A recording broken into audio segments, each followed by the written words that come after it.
aquela vitória do Porto em Guimarães e mais recentemente a vitória em Braga, acho que deu claramente para perceber que dificilmente iria fugir ao Porto, porque de facto eram jogos que tinha tudo para acontecer a nova perda de pontos, não acontecia e acho que o Porto vai ser um justo campeão.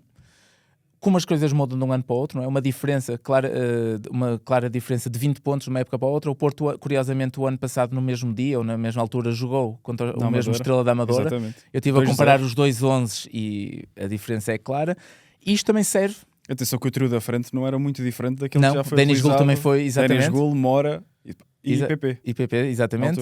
Portanto, isto também serve de lição para o Porto e também para as outras equipas, que no espaço de alguns meses, se as coisas forem bem feitas, bem geridas, se houver cabeça e empenho, as coisas mudam muito rapidamente. Quem diria o ano se forem passado, mal feitas, se forem mal feitas, o contrário também acontece. Portanto, um Porto que, apesar de baixar o nível, o Estrela ameaçou na segunda parte, o Estrela na segunda parte demonstra um pouco mais do futebol, porque o Estrela da primeira parte é um Estrela que merece claramente descer divisão, um Estrela completamente desligado. Tinha a ausência do seu melhor central, estava castigado ou lesionado, já não me lembro.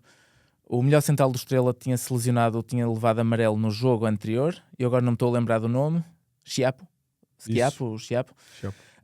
E era uma equipa muito abaixo do que podia dar. Na segunda parte não, já vimos um Estrela mais capaz, com boa atitude e com boas oportunidades, mas sim, um Porto que merece, claramente. Foi melhor foi melhor e mais competente. Portanto, é isto que resume a época do Porto. Foi mais competente ofensivamente, mais competente defensivamente. Portanto, é um Porto que, quando for campeão, merece, com toda a certeza. Luís, o Futebol Clube Porto será um justo campeão?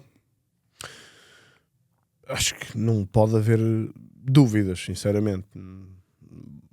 Terá que haver um grande nível de ressabiamento para não se considerar que o Porto é justamente o campeão. Acho que é uma época muito competente dos Dragões.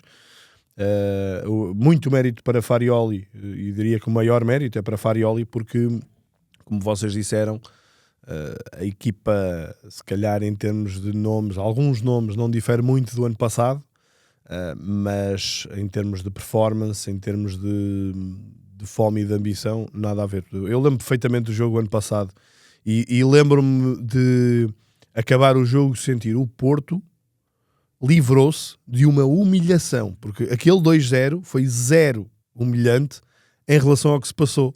O Porto podia perfeitamente ter levado 4 ou 5.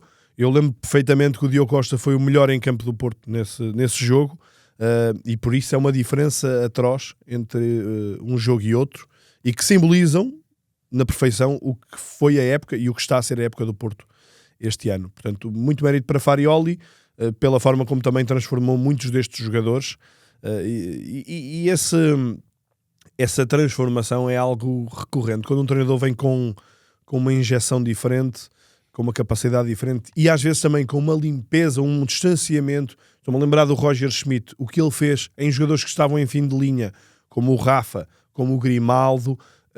Eu acho que aqui também acontece em alguns jogadores que estavam não é em fim de linha, mas que estavam muito abaixo do esperado. Alguns deles nunca se esperaria, e nós há pouco estávamos a falar, e já na semana passada houve críticas a essa dualidade que nós possamos ter em termos de análise em relação às ausências. Eu acho que ninguém